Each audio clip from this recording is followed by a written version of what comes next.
C'est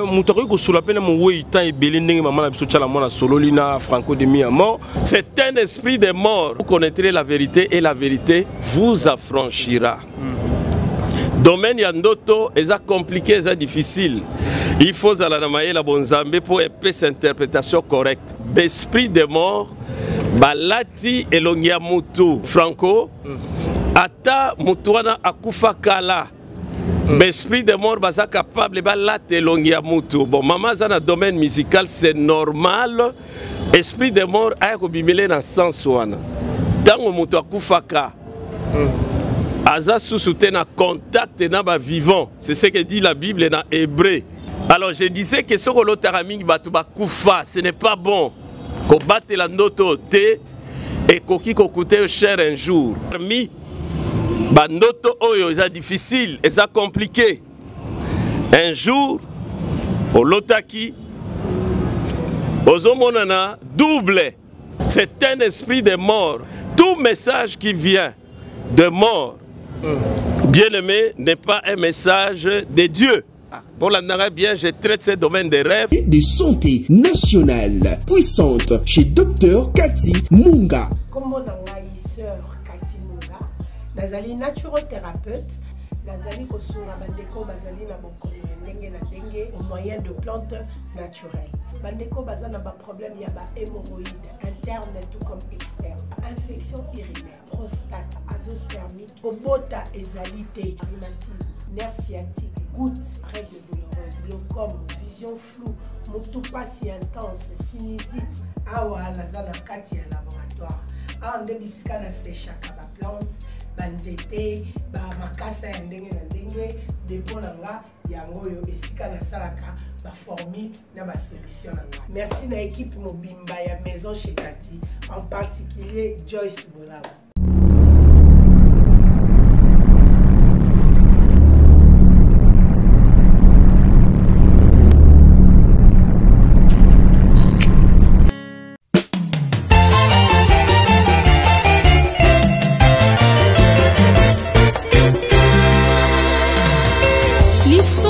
Solo la kinga na yo na kati ya jardin molonga nangai.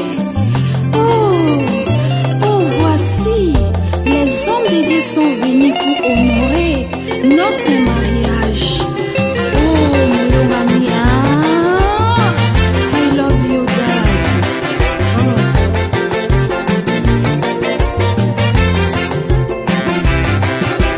Eloko luka lelo na mokili oswili bala sina nguya na ye. Eloko luka lelo na mokili oswili bala sina nguya na ye.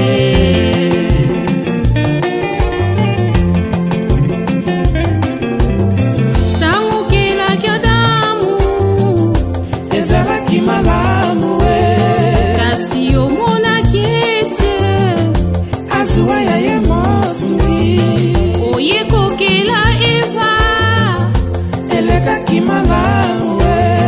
Shalom, shalom, peuple de Dieu de partout. Vous qui suivez cette grande émission, la réalité chrétienne avec Yves Ipan, tous des efforts.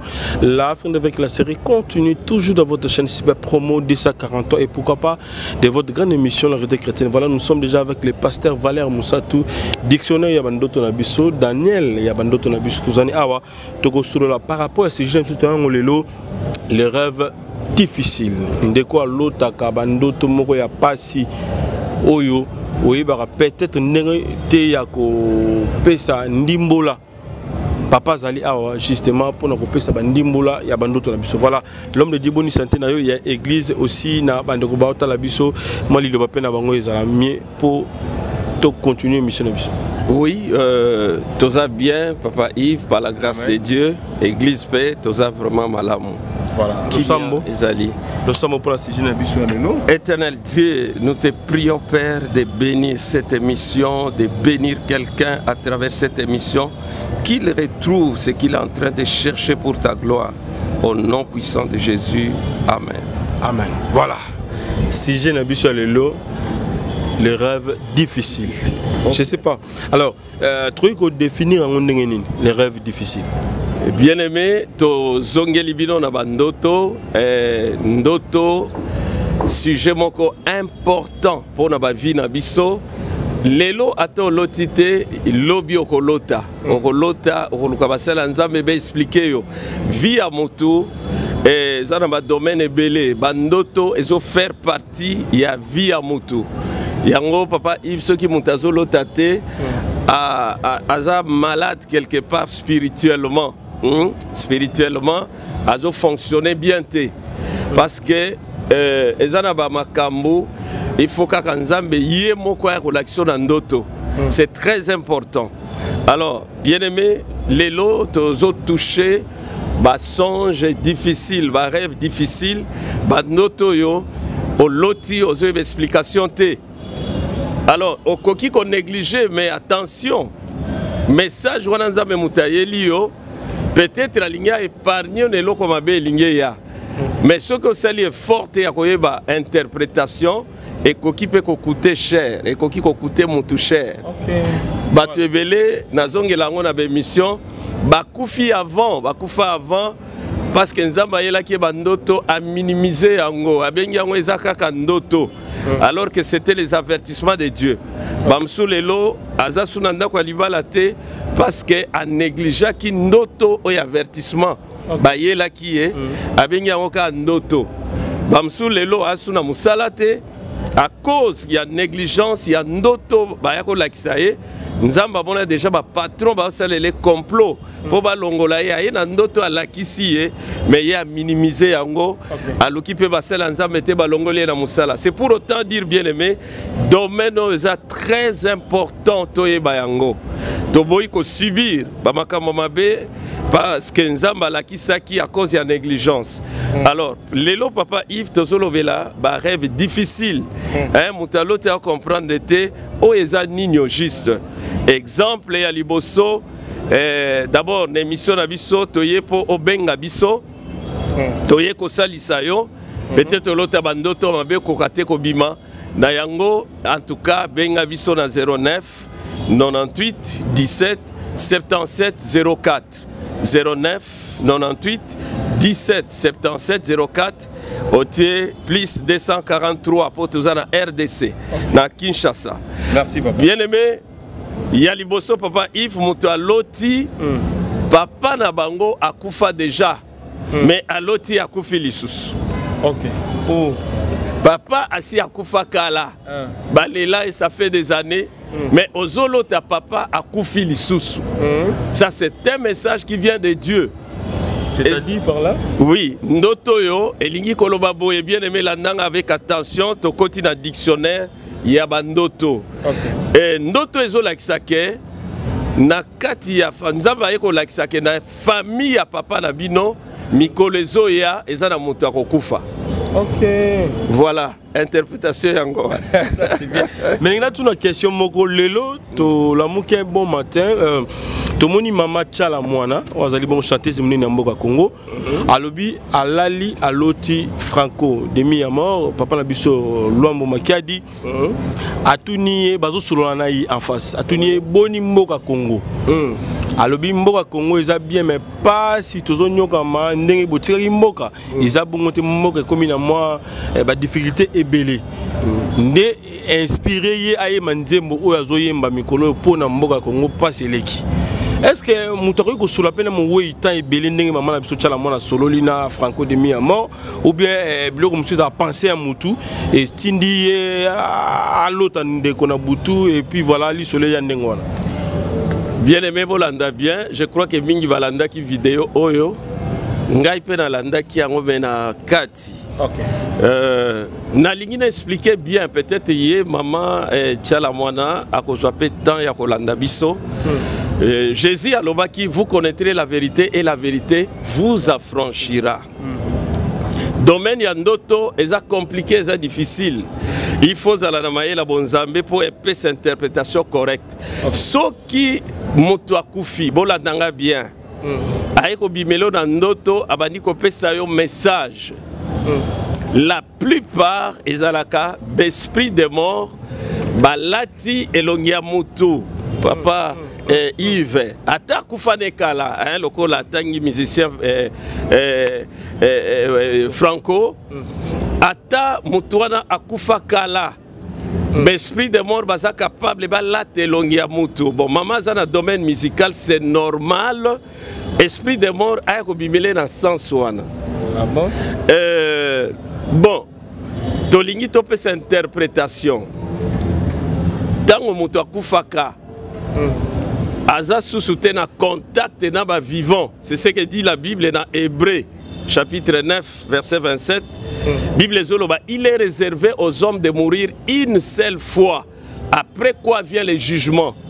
Donc son mutakufi contact dans mokilio et s'ili accueilli soit na séjour de mort, soka yebaki yesute, soit accueilli na lola, accueilli na paradis, bisike zakami bale batu bakendeki. Alors na paradis kuna bato babongola mitema bayebaki Jésus bayambaki Yesu batikaki via masumu bangonde bakendeke kuna bato bayebaki Nzambe te bakende séjour de mort. Ezala bata paradis papa Yves landa bien. Ezala bata séjour de mort. Mon côté azwa pouvoir à bima apesa ba message.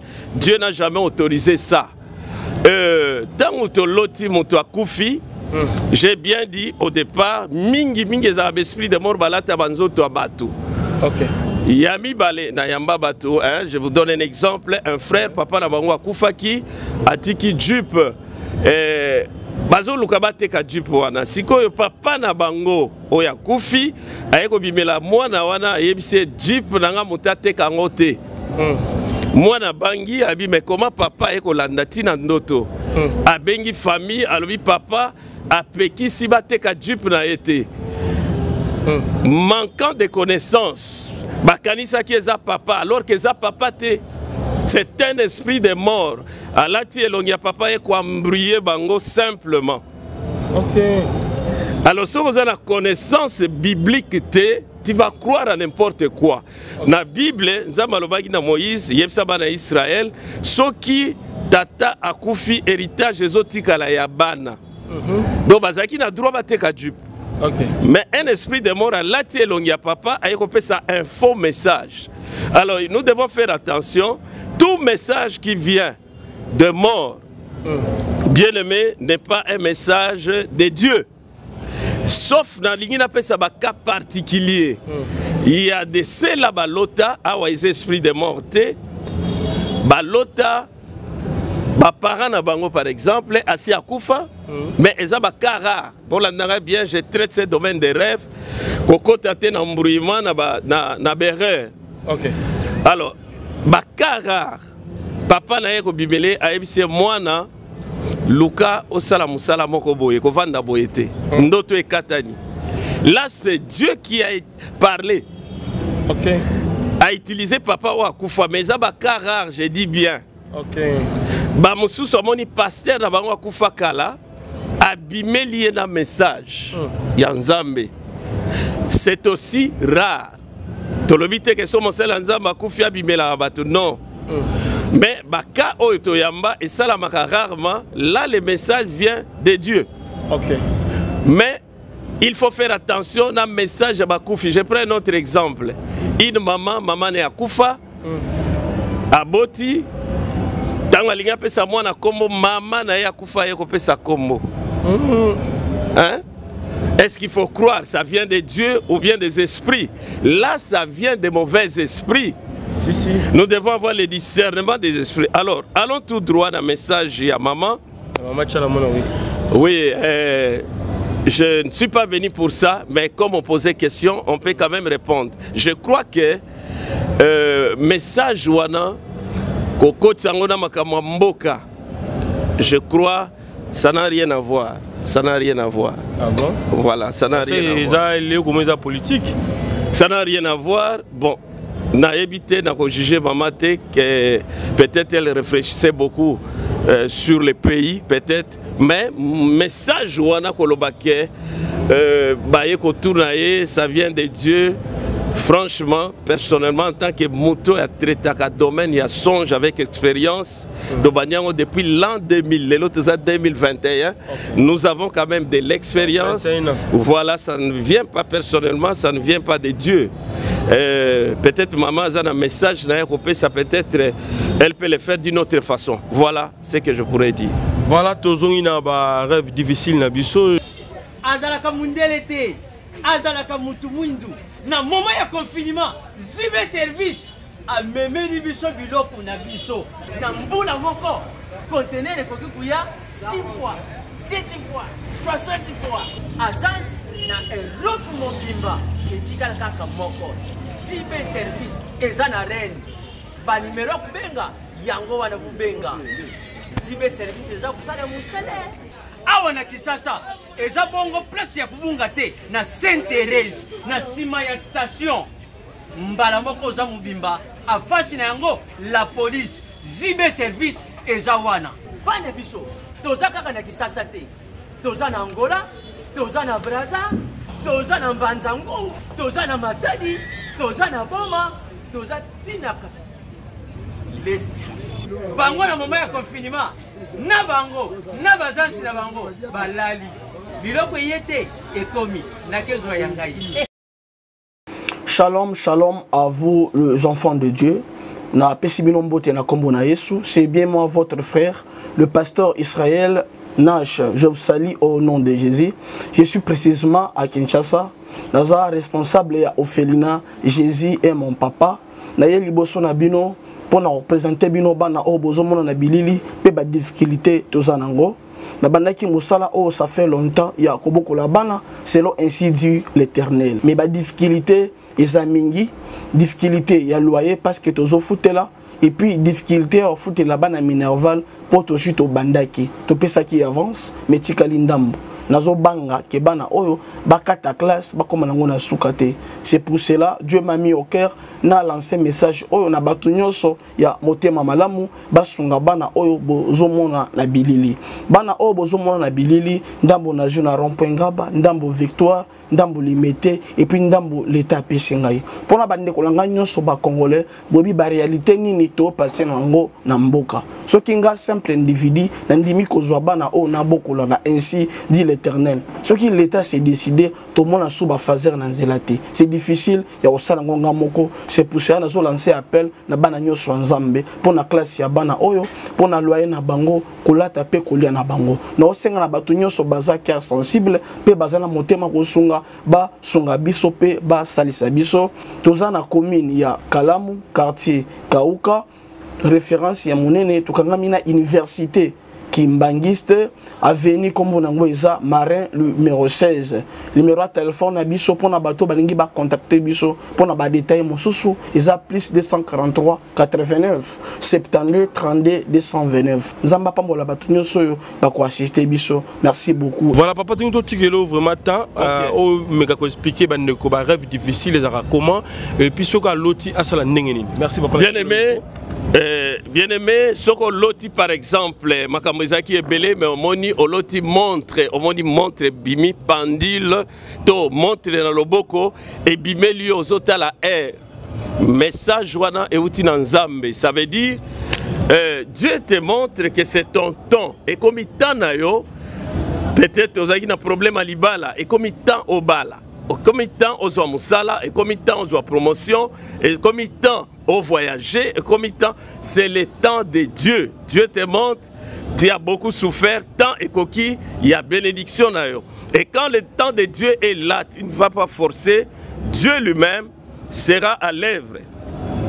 Akoya kwede yo, Bible lobi aza mettre à temps et à circonstances, à créer ba circonstances de façon que likambo zelaka et salema. Donc, ezandoto akitoko. Oloti montre. Vraiment, c'est un bon rêve. Mais, eko kipe koloba, peut-être aux amotolinga baretar mingi. Dieu te fait voir, il faut être fidèle dans le temps. Yekola koto sakatan. Donc, ça veut dire ça. Et troisième songe, do bande komususu. Peut-être lotaka mukolomoko. Peut-être que ça la peine d'autre un jour tu rêves et tu vois mon peuple comme un cassier et bandi ko ningi sa toiture jusqu'à ce que bandi ko picola toiture yanda kunabino et bien aimé ndoto ane katani olamu kina tongo okomi mawa mawa ozoye bate ça veut dire quoi exactement est-ce que ça na mbula makase ko beta ko bebisa ndaku non ça n'a rien à voir et ça mbula vraiment té souvent quand Dieu nous donne des rêves, il veut nous communiquer un message spirituel. Alors, message place oyo, ezali ke nzambazo kebisa, azo lakisa ke mikolo ezoya, mopepa makasi ekoya. Oye ko trouble ndako na bino, oyo peut-être kozala na domaine ya mariage. Peut-être maman ko menacé à divorcer, papa ko menacé à bengana maman. Peut-être il y aura mwana moko akozwa zemi. Donc problème moko boya makasi ekoya, oye ko ningisa famille. Peut-être maladie moko makasi ezoya. Alors qu'est-ce qu'il faut faire? Il faut prier. Il faut prier. Quand Dieu nous montre, azo avertir biso parce qu'alingaka biso alingite mabe wana eya. Nzambe azabolingo, il est un Dieu d'amour. Tango azo lakisa biso pour mabe et ça les mater. Mais pour ça les mater, nous devons les chercher dans la prière. Nous devons chercher aussi les secours même des hommes de Dieu. Ceux qui ont semblé la malamouté, c'est l'ensemble, bako prier pour nayo, vraiment, noto yaboye et ça les mater. Voilà, et toké na 4e songe, bandeko balotara mingi bakufa. Je vrai quelque part, ne bandelito tout kolobela, bandoto, message ya batoyo, bakufa. Bien-aimé, ceux qui ont l'otaka régulièrement, batu bakufa. Olotaka bango mwa mingi, bakufa ça fait des années. Wana ezola kisaboye, esprit de mort. Et si ekote la yo, etambola kana yo, ekota po esala nini, ekota po eluka la mort précoce, okufa avant, ekota po esprit wana, objectif na ezali koboma. Aligné au coup avant. Alors qu'est-ce qu'il faut faire? Il faut prière, il y a délivrance. Il faut qu'on les la délivrance. Prier pour nayo. Tu verras que esprit wana akotika vinayo. Voilà pour la lumière na biso bandiko kende tozali vraiment na pourquoi? Alors je disais que ce que l'otaraming batuba kufa, ce n'est pas bon. Ko batte la noto te et koki ko coûter cher un jour. Esprit de mort azoluka a bomayo avant temps zambatie layo.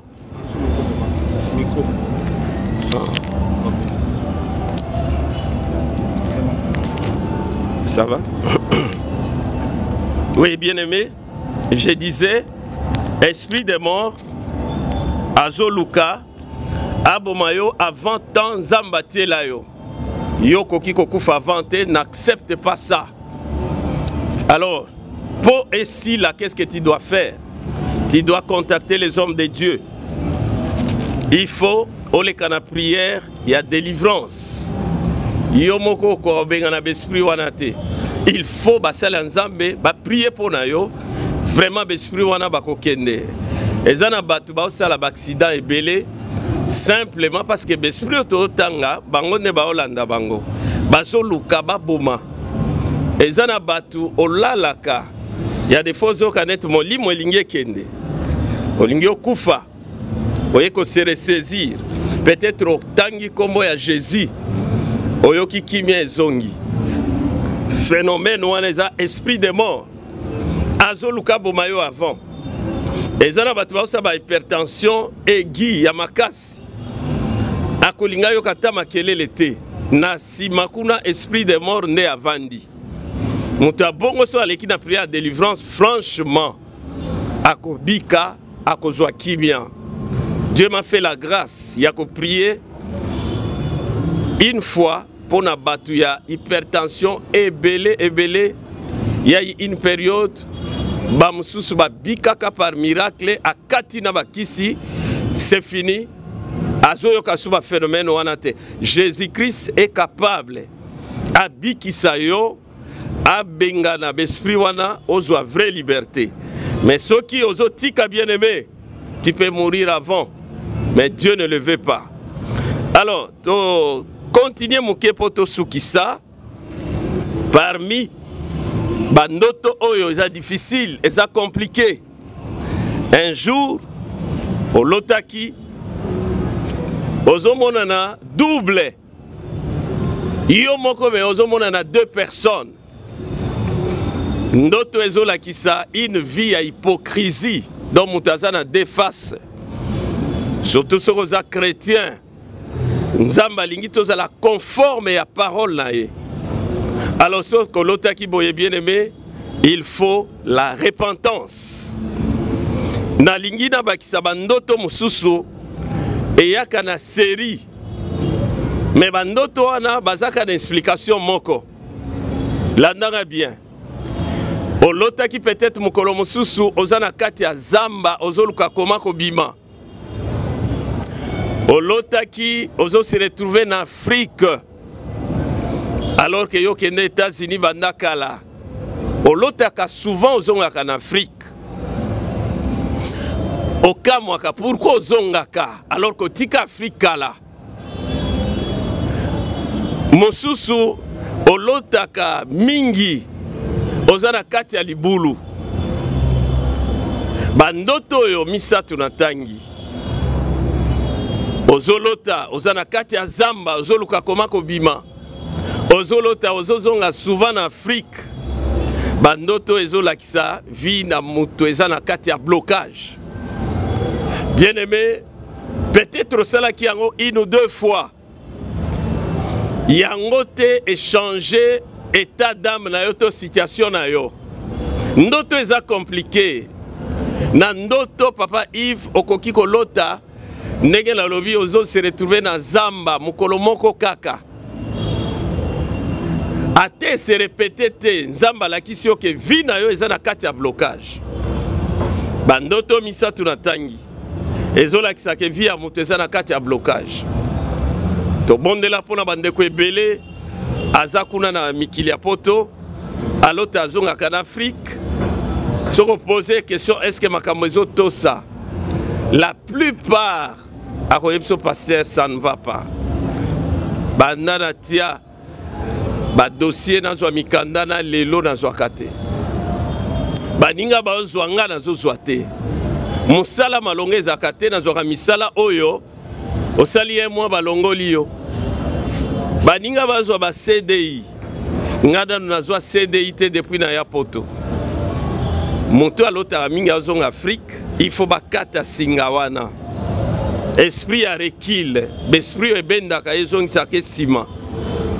Lokola monto yo papa Yves assis à longwa na école primaire, à l'autre aka azan école primaire. Esprit à recul, ezozong sa monto sima. Bien aimé to yé pour la délivrance na yo, benga biso na 09 98 17 77 04. Et comme tant Jésus-Christ a délivré yo Yalibela. Alors, na ligna sur sa émission nangai awa na musala otozo sala bien-aimé to bik nzambe abiksi batu ebele. Franchement, nous faisons un effort ya kosala nzambe dans la vérité, dans la crainte de Dieu. Ko banga nzambe ya solo. To sala ke fort. Tozomona nzambe koma zo bikisa batu na musala oyo. Je me rappelle maman moko akota ki koma aux États-Unis. Abika papa Yves, je crois tout ça là qui est mission pour nalika mwana. Abika na prière na biso. Aza wana aza vivante, maman na biso Maria ebi. Eza na bandeko, ya une maman na Canada mikolo lekiawa, bakanga ki ba pota na poumon. Il fallait qu'au hôpital pendant 6 mois. Tangwa bengi nga lobi pasteur. Nga lazana bébé ba lobi na okende ko hôpital 6 mois mobile nga sala ka do famille ekufi. Na ebise Jésus-Christ est le tout puissant, il guérit toute maladie. Kaka siko soko ndimi Yesu azo bikisa yo. Dieu m'a donné le don de guérison. To sambela ki bien-aimé, après la prière na ebise maman o biki ndengo zawana okokota so hôpital te. Bakomona d'ailleurs atata chité na bapumona yo akende ki hôpital basali ebe examen lisusu ba moni atata chité et comme ici mindele balobi non ce n'est pas possible ba poser ba question balobi yako zongela azongela ki examen jusqu'aujourd'hui bapumona ezonga propre maman na côté hôpital te Ba témoignage eza ebele ya koyebisa yo bandeko bazaki na ba mari de nuit, ba femme de nuit, ba bika bandeko ebele bazaki na libala ya fornication to sambeli babali moto à cause ya ministère na biso to sali be fort bato ebele kimi ekoti na ba foyer na bango mabala we kufaka ezonga na nzela musala tozo sala. Alors qu'est-ce que je voulais dire par là à la fin? Nzamba yebisinga mikolo eleki awa na télé mana fungo la chaîne ya télévision awa na Kinshasa, chaîne wana tokobenga ngo Télésonge. Télésonge eza chaîne moko ezoya tango bato balamuki na tongo bien-aimé eza la famille na yo ayebi keza na chaîne moko na kin elobelaka bandoto. Chaîne wana priorité na ye bandoto ozana ba problème bandoto kende na Télésonge. Nzamba pesinga vision wana alobi na ngana partager na ba oyo ba sepelaka na musala tozo sala yango nazo benga yo awa déjà tozo loba to bandi ba démarche vraiment to komi na suka po chaîne fungwama po tozwa fréquence na TNT bazo senga biso mwa mbongo.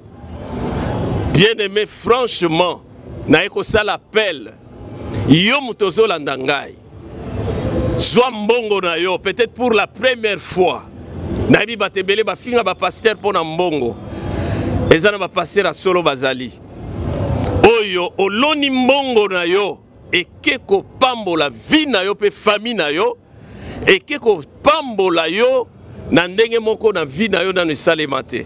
Alors bien aimé tozo senga bata bonne volonté tozangi caméra ya malonga ya kitoko professionnel soki okosombela biso caméra okoki kotinda mbongo na yo parce que mbongo basengi biso ezali mwa mingi $100, $50, $500, $200, $1000 na mona batu na ministère oyo. Un jour j'ai vu une maman m'envoyer $2000 parce qu'elle a vu la main de Dieu. J'ai vu un papa envoyer $1000 poto somba bakiti d'église lelo ezali pona chaîne na biso ezo fungwama na bondelio mutozo ka eloko. Franchement je ne te flatte en rien soki ozwi mbongo na yo otindi benga biso yebisa biso papa pasteur ngai likambo na ngai na bota ngai likambo na ngai nazwa CDI ngai likambo na ngai vie na ngai changer biso tokolata mokumba na yo nzambe oyo tozosalela akosokipe na yo parce que Bible elobi Dieu honore ceux qui l'honorent.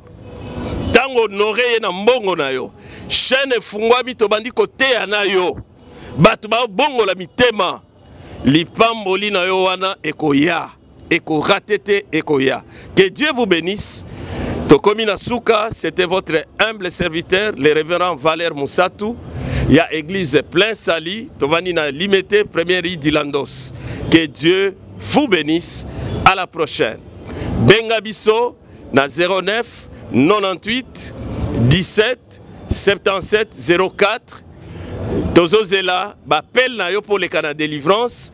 Tozozela pe bapel na yo pour soutenir chaîne na biso Télésonge et Bima Bananzambe Bapambola Bapambwama. Que Dieu vous bénisse.